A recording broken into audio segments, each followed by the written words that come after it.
ये बात तो आप भी मानते होंगे कि जो विजेता होते हैं, जो सक्सेस प्राप्त करते हैं, उनकी थॉट कुछ तो अलग होती होगी। मतलब जो आम लोग कर रहे हैं या जो अधिकतर लोग कर रहे हैं वो उनसे कुछ तो अलग करते होंगे, तभी तो वही सफल होते हैं। 100 में से 5-10%। तो आप भी अगर ध्यान से सोचें तो 100 में से 90 या 95% लोग क्या कर रहे होते हैं? प्रॉब्लम की बातें कर रहे होते हैं। ये परेशानी चल रही है, ये मेरे को प्रॉब्लम है। और शायद ही आप किसी को पाएंगे जो सॉल्यूशन की बात कर रहा हो, जो खुशियों की बात कर रहा हो, जो ये सोच रहा हो कि भाई पाना तो ये है ही, अब जो प्रॉब्लम है सो है, पर हमको जाना मंजिल तक ही है।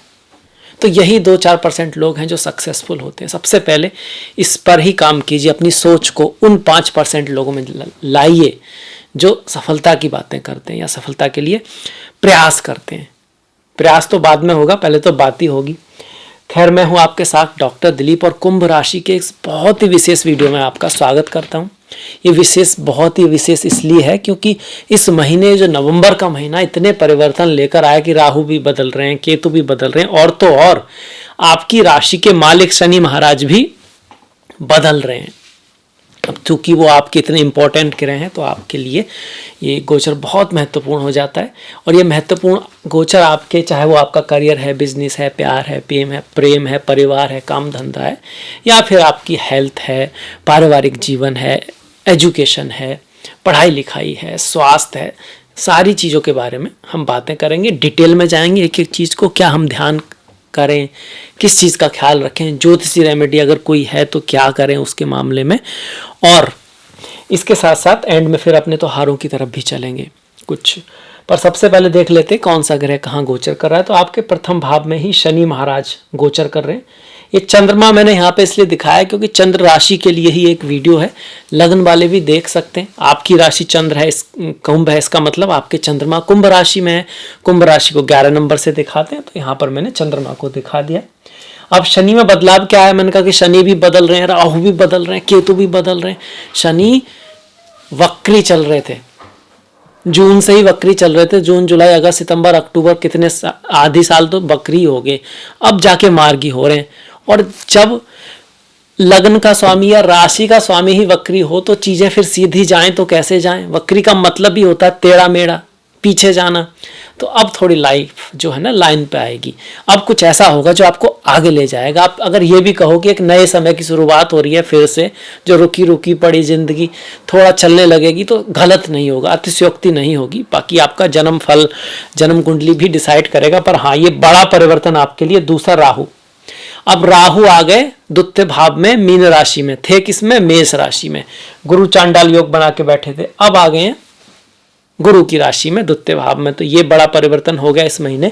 इसके बाद ये द्वितीय भाव में गुरु मीन राशि में, तृतीय भाव में गुरु बैठे हैं मेष राशि में, राहु बैठे हैं द्वितीय भाव में मीन राशि में।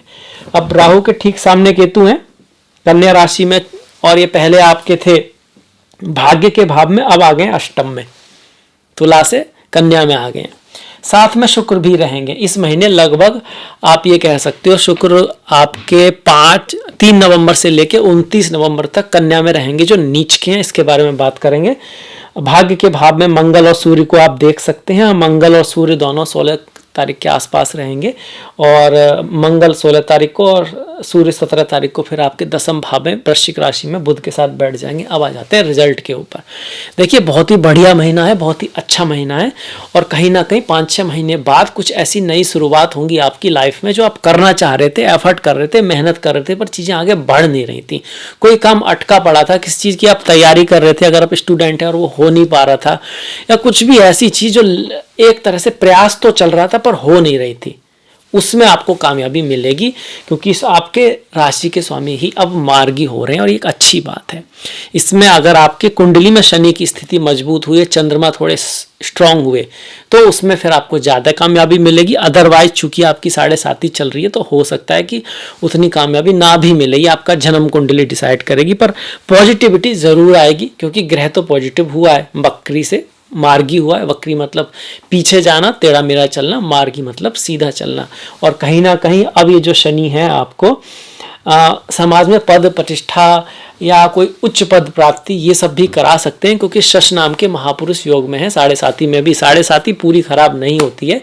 अगर आपकी कुंडली में शनि की चंद्रमा पे दृष्टि हो, तब आपके शनि बहुत कमजोर हो तब, अदरवाइज अपनी ही राशि में जाते हुए शनि मेहनत तो लाते हैं, एफर्ट तो लाते हैं, एग्जाम तो लेते हैं, ऑब्स्टिकल तो लाते हैं, पर वो सारे ऑब्स्टिकल वास्तव में आपको सिखाने के लिए होते हैं। और उस कठिन समय में आप धीरे धीरे ही सही पर जाते ऊपर ही, और वो आपके लिए कहीं ना कहीं मील का पत्थर साबित होती है वो मेहनत, उस समय में सीखी हुई चीजें। थोड़ा वाणी का ख्याल जरूर रखें यहाँ पे, और रिश्तों में थोड़ी मधुरता बनाए रखें। मतलब रिश्तों में देने की कोशिश करें, अपनी रेस्पॉन्सिबिलिटी को पहले निभाएं, लॉयल रहें, अपने बिजनेस में मेहनत करें, तो फिर रिजल्ट आपको धीरे धीरे आएगा, क्योंकि शनि धीरे धीरे देते हैं, उनका नेचर ही ऐसा है। शनि न्यायाधीश है, न्याय करते हैं और परीक्षा भी लेते हैं और मेहनत भी कराते हैं, एफर्ट भी कराते हैं, पर वो आपके हितैषी ही हैं। आपको थोड़ा मैं ये कहूँगा कि थोड़ा सा ईगो से बच के रहना चाहिए शनि के समय में। सभी के बारे में थोड़ा सोचना चाहिए, पहले अपने बारे में देखें कि हम दे क्या रहे हैं। बोलते हैं कि समय चक्र होता है, कर्म चक्र होता है। चक्र की एक खास बात होती है कि आप किस भी डायरेक्शन में चलोगे वहीं पहुंच जाओगे। मतलब आप नेगेटिव करोगे तो आपका कर्म आप तक पहुंचेगा, आप पॉजिटिव करोगे तब भी आपका कर्म आप तक पहुंचेगा जरूर, और उसको पहुंचाने का काम शनिदेव बखूबी करते हैं। इसीलिए इनसे कुछ लोग डरते भी हैं, पर कुछ लोग उसकी आप कह सकते हो बहुत ज़्यादा शनि को भक्त भी होते हैं, मतलब उनको मानते भी हैं। कहते हैं सबसे महान शनि है, क्योंकि वो निरपक्ष होके रिजल्ट देने की क्षमता रखते हैं। तो शनि का ये आ गया, बड़ी बात हो गई क्या कि वक्री से मार्गी हो गए। दूसरा राहु और केतु, राहु धन के भाव में आए हैं तो धन की तरफ आपको आकर्षित करेंगे। आप कुछ पाना चाहेंगे, आप कुछ करना चाहेंगे अपनी फैमिली के प्रति। आपकी वाणी में राहु यहाँ पर प्रभाव लाने वाले हैं, पर आप गलती मत कर देना। ये जो राहु है द्वितीय भाव में, लोभ, कामना, एंगर, कोई ऐसी चीज, आकर्षण, इसे बोलते हैं ना धोखा हमेशा खूबसूरत होता है। पूरी प्लानिंग करे बिना किसी चीज में अचानक से कूद मत पड़ना। जैसे राहु केतु कूद गए थे, स्वर भानु कूद गए थे अमृत पीने के लिए, अमृत तो मिला पर गर्दन भी कट गई। तो कहीं ना कहीं सडन कोई आवेश में कोई काम मत कर देना, किसी से गुस्से में कुछ मत बोल देना। अगर आप ध्यान से, समाधि मतलब समस्त होगा, मतलब सोच समझ के आप बोलोगे तो आपकी वाणी में प्रभाव जबरदस्त रहेगा राहु में। पर जहां आप थोड़ा अपना आपा खोओगे, जहां आपके पास अपना बेस नहीं होगा, जहां आप कह सकते हो कि आप पूरी तरह से चीज़ों को समझोगे नहीं, जानोगे नहीं, वहां आप कुछ गलती कर सकते हो। जब राहु द्वितीय भाव में है, मीन राशि में है, तो थोड़ा एडिक्शन वगैरह से बचना है, आलस्य से बचना है, काम पे ध्यान लगा के करना है। कभी मीन राशि का जो राहु कहता है ना कि धन तो कमाएंगे पर थोड़ा इजी तरीके से कमाते हैं, कोई शॉर्टकट ढूंढते हैं। तो शॉर्टकट बिल्कुल ढूंढें, वो भी सही है, उसमें भी कोई गलत बात नहीं है, पर वो शॉर्टकट जो है ना सही तरीके से हो, उसको स्मार्ट वर्क कह सकते हैं हम, कि सही तरीके से पर थोड़ा टेक्निक अच्छी हो, कोई और चीज़ गलत काम नहीं, सही तरीके से, पर हाँ थोड़ा और कुछ ऐसा चीज़ लाई जाए जिससे आसानी से काम हो जाए, जल्दी से काम हो जाए, वो ठीक है। इंटरनेट है ना, राहु अगर द्वितीय भाव में आते हैं, आपको इंटरनेट हो गया, कोई ऐसी चीज़ जो डिजिटल है, जो दिखती नहीं है, उसके थ्रू धन की प्राप्ति हो सकती है। फॉरेन विदेश की चीज़ों से धन की प्राप्ति को दिखाएगा। अगला 1.5 साल लगभग यही राहु रहने वाले हैं। मीन राशि में है तो यात्राएं, ट्रैवल वगैरह बढ़ाएंगे। पानी का, भोजन का ख्याल रखना है कि आप स्वच्छ पानी पिएं, सात्विक भोजन खाएं। राहु द्वितीय भाव में आपके टेस्ट को थोड़ा तामसिक या थोड़ा नेगेटिविटी की तरफ ले जा सकते हैं। ध्यान रखिएगा इस बात का कि आपको सलाद खाना है, स्वच्छ अच्छी फलहार, सब्जी वगैरह, पानी खूब पीना है, हेल्थ का ध्यान रखना है। द्वितीय भाव में जो राहु को नेगेटिव मानते हैं, उसका एक कारण ये भी है कि स्वास्थ्य के लिए उतने बेस्ट नहीं होते हैं। द्वितीय भाव और सप्तम भाव वैसे भी मारक भाव है, ये भी एक कारण है। अब राहु अच्छा भी कर रहे हैं, बुरा भी कर रहे हैं, जैसे हमेशा ही करते हैं। कोई भी गोचर कहीं पर भी पूर्ण रूपेण अच्छा है बुरा नहीं होता है, डिसाइड करेगा यहाँ पर आपकी कुंडली में कैसे ग्रह बैठे हैं। अगर यहाँ पर आपके सूर्य बैठे हैं तो आप पोस्ट पोजीशन की तरफ बढ़ोगे, पर आपके पिता के लिए थोड़ा सा टफ रह सकता है। अगर यहाँ पर आपके शुक्र बैठे हैं तो आप ना लव, प्यार, इमोशन, आर्ट, क्रिएटिविटी की तरफ बढ़ोगे, आपकी ज़िंदगी में नए आयाम शुरू होंगे। पर पत्नी से थोड़ी अनबन रह सकती है, डिपेंडिंग ऑन जन्म पत्र, इस चीज़ का भी ध्यान रखिएगा। अब गुरु जो है वो राहु का प्रभाव लिए हुए हैं, और गुरु कहाँ पर आ गए, तीसरे भाव में चल रहे हैं। तो गुरु आपको आपके अंदर ना एक आएगी कामना कि मेरे को कुछ करना है, जीवन में कुछ करके दिखाना है। अब बहुत हो गए, बहुत बैठ लिए, बहुत वेट कर लिया कि समय अच्छा आएगा, अब मेरे को खुद उस समय का निर्माण करना है जो मैं चाहता हूँ। ये चीज़ कहीं ना कहीं आपको आने लगेगी, ये समझ में आने लगेगा कि इंतजार करने से कुछ नहीं होगा, कोई रास्ता हमको खुद ही निकालना पड़ेगा, और उसके लिए कर्म ही एक रास्ता है। क्योंकि ये काम त्रिकोण है आपका 3, 7, 11। आप अपनी जानकारी के लिए पढ़ भी सकते हैं कि 3, 7, 11 काम त्रिकोण है। 2, 6, 10 ये अर्थ त्रिकोण है। इसमें राहु आए हैं तो आपको अर्थ मतलब धन, पैसा, वैल्यू इसकी तरफ बढ़ाएंगे। गुरु हैं तो आपकी कामनाओं को बढ़ाएंगे, वासनाओं को बढ़ाएंगे। वासनाएं हमेशा गलत नहीं होती हैं। वासना का मतलब होता है चाहत और एक फुलफिलमेंट, इच्छा पूर्ति के लिए आप प्रयास करोगे। और यहाँ बैठे गुरु आपको मैरिज लाइफ में हेल्प करने वाले हैं, पार्टनरशिप के लिए अच्छे हैं, और आपकी लाइफ में कोई आ सकता है, आपको पति पत्नी, प्रेमी प्रेमिका की प्राप्ति हो सकती है। प्यार की जो होता है भाई हम जानना चाहते हैं, तो प्रेम के लिए भी अब चीज़ें आपके महीने में बेटर जाने वाली हैं, क्योंकि गुरु का जो आशीर्वाद सप्तम भाव पर पड़ रहा है, अब राहु की दृष्टि वहाँ से हट चुकी है। तो कुछ मिसअंडरस्टैंडिंग वगैरह अगर आपके प्रेम जीवन में चल रही थी, आपके बिजनेस में चल रही थी, आपकी पार्टनर के साथ चल रही, तो वो दूर होंगी। और पढ़ाई लिखाई में भी थोड़ा सा आपका मन लगेगा। हाँ, चेंज आ सकता है, छोटी मोटी यात्राएं यहाँ रह सकती हैं, छोटे मोटे चेंज आ सकते हैं। गुरु तृतीय भाव में, गुरु मतलब खुद आप भी हो, तृतीय मतलब पराक्रम है, उतार चढ़ाव है तृतीय भाव। तो जीवन में उतार चढ़ाव, पराक्रम थोड़ा सा करना पड़ेगा भाग्य के लिए, इजीली तो नहीं होगा। जब इसीलिए गुरु को जब तृतीय में बहुत सारे कहते हैं भाई अच्छा गोचर नहीं है, अच्छा गोचर नहीं है, उसका कारण यही होता है कि भाई वो चाहते हैं कि हर चीज़ आसानी से मिल जाए। पर सत्य तो यही है कि किसी भी, अगर आपको कुछ बड़ा बनना है तो कुछ बड़ा करना पड़ेगा, और वो गुरु आपको यहाँ कराने की कोशिश जरूर करेंगे। लाभ भी यहाँ से आपको कराते रहेंगे। अपने गुरुओं के साथ, अपनों से बड़ों के साथ, शिक्षकों के साथ थोड़ा बना के रखने, अपने पेरेंट्स की, अपने से जो बड़े हैं उनकी रेस्पेक्ट करें। देखिए इस स्थिति में आपको ऐसा लग रहा होगा कि आपके पेरेंट्स सही नहीं है, गुरु वगैरह जो है ना वो ठीक नहीं है, वो अपने बारे में सोच रहे हैं, कुछ ऐसी बातें आपको लग सकती हैं, इस तरह की बातें। पर जब आप उनकी एज में जाओगे ना, तो 100% गारंटी है कि आप यही कहोगे कि वो सही थे, और उस समय देर हो चुकी होगी, क्योंकि वो रहेंगे नहीं आपके साथ में। तो उनको समझिए और जितना हो सके उनकी सेवा करने की कोशिश कीजिए। और कहीं पे वो गलत हो भी सकते हैं, ऐसा नहीं हो सकते, पर मोस्ट ऑफ टाइम ऐसा होता है। तो अगर ऐसा है भी तो प्यार से समझाने की कोशिश कीजिए। अब बढ़ जाते हैं, दूसरी जो बड़ी बात हो रही है, राजयोग बन रहा है। कौन बना रहे हैं? युवराज बुध, राजकुमार बुध जो है राजयोग बना रहे हैं। कहाँ पर बना रहे हैं? 10वें भाव में बना रहे हैं। क्यों बना रहे हैं? भाई त्रिकोण का स्वामी है, पंचम भाव का स्वामी, त्रिकोण का स्वामी, लग्नेश का मित्र, राशि का मित्र बुध, सूर्य, शनि और बुध की मित्रता है। आप पढ़िएगा खुद। मैं चाहता हूं कि आप थोड़ा सा खुद भी जाने, तो आपको समझ में आएगी कोई क्यों कह रहा है। कहाँ आ गया? केंद्र में ही आ गया, 10वें में आ गया। 10वां भाव तो कार्य का है, जॉब का है, पद का है, प्रतिष्ठा का है। और पंचम भाव संतान का है, क्रिएटिविटी का। या तो संतान की लाइफ में कुछ बहुत बड़ा होने वाला है, अच्छा हो सकता है, या फिर आपकी संतान की वजह से आपको कोई फायदा हो सकता है। आपकी संतान कोई नाम कर दे, फर्स्ट आ जाए क्लास में, तो कहीं ना कहीं आप, अगर आपको उससे बहुत ज़्यादा लगाव नहीं है उस चीज़ से, तो शायद वो आपके जीवन में रोल अदा ना करे, आपको ऐसा लगे, पर वास्तव में वो आपके लिए गौरव की बात है। तो संतान बहुत अच्छा कर सकती है।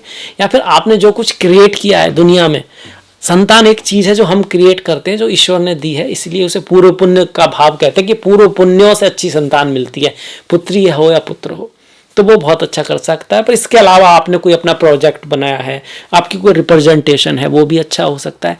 आपका पद, प्रतिष्ठा, प्रमोशन, आपको अवार्ड भी मिल सकता है, क्योंकि जो पंचम भाव है ना, ये आपको अवार्ड्स मिलने का है, ये आपका नाम करने का भी है, ये आपने कोई इन्वेस्टमेंट किया है उससे लाभ होने का भी है। तो उस चीज़ के लिए भी बुध अच्छा कर रहे हैं। और बुध अष्टम के स्वामी भी हैं, और अष्टम भाव क्या है? ट्रांसफॉर्मेशन, बदलाव।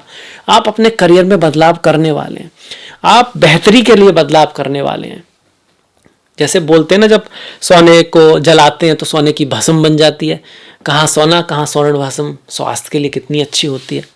इसी तरह से जब दूध को हम मतलब दही डालते हैं उसमें थोड़ी सी, तो वो दूध से दही बन जाती है, तो बदल जाता है रूप, चीज़ एक ही होती है।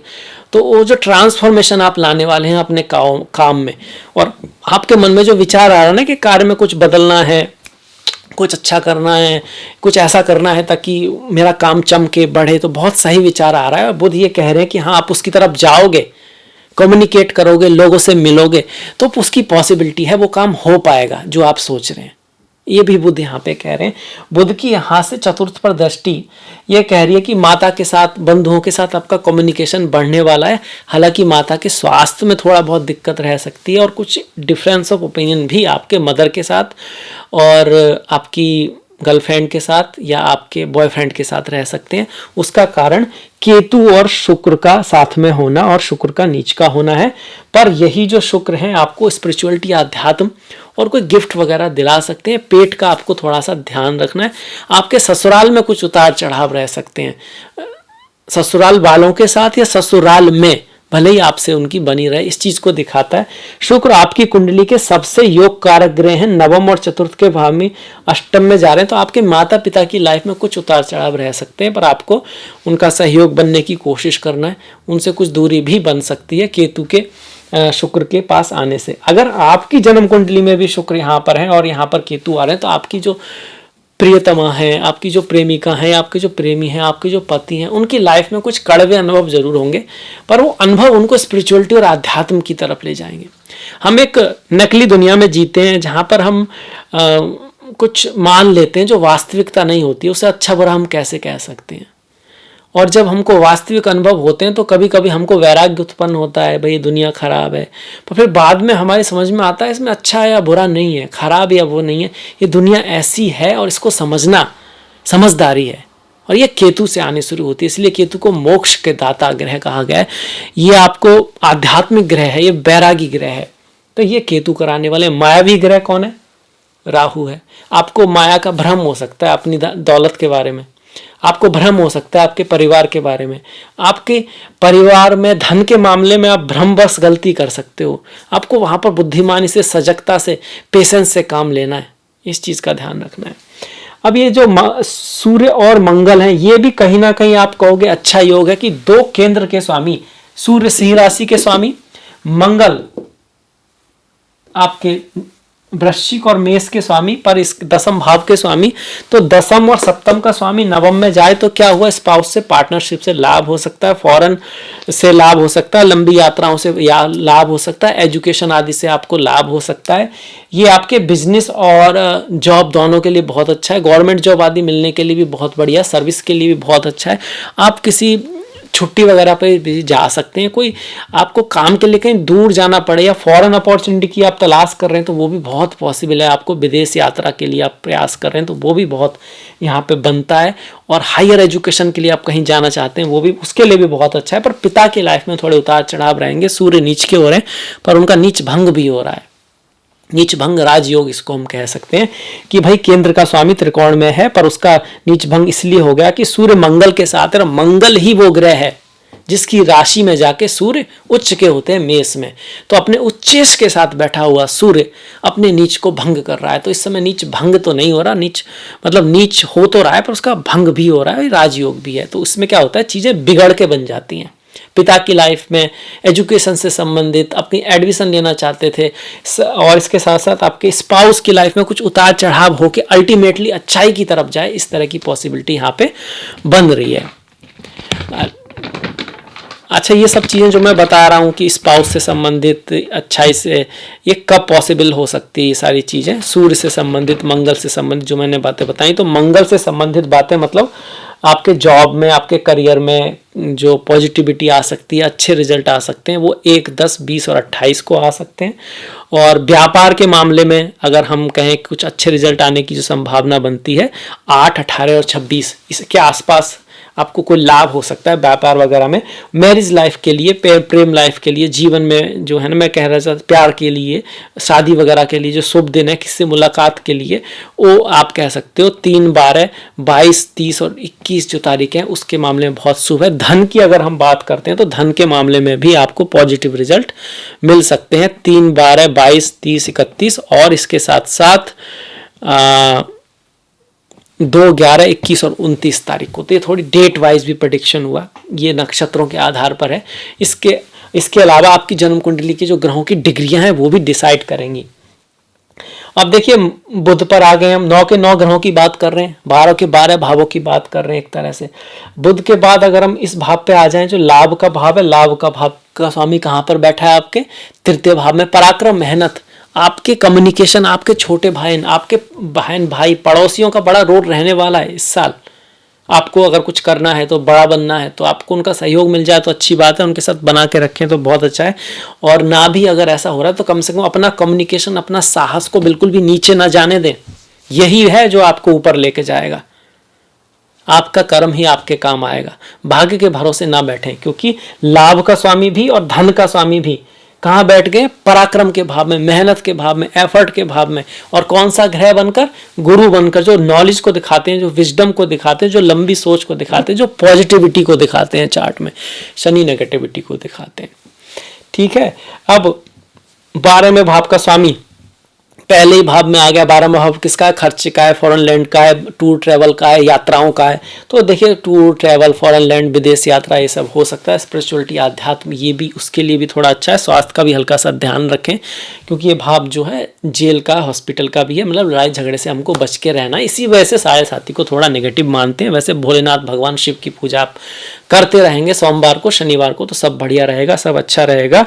इसके अलावा अगर आपकी राहु की दशा चल रही है बाय चांस, तो माँ दुर्गा, माँ सरस्वती की पूजा करें। जौ का आप दान कर सकते हैं, बाजरे का भी दान कर सकते हैं। अगर केतु की दशा चल रही है, साथ में गणेश जी की आप पूजा करें। केतु के लिए कभी कभी इमली का दान भी किया जाता है।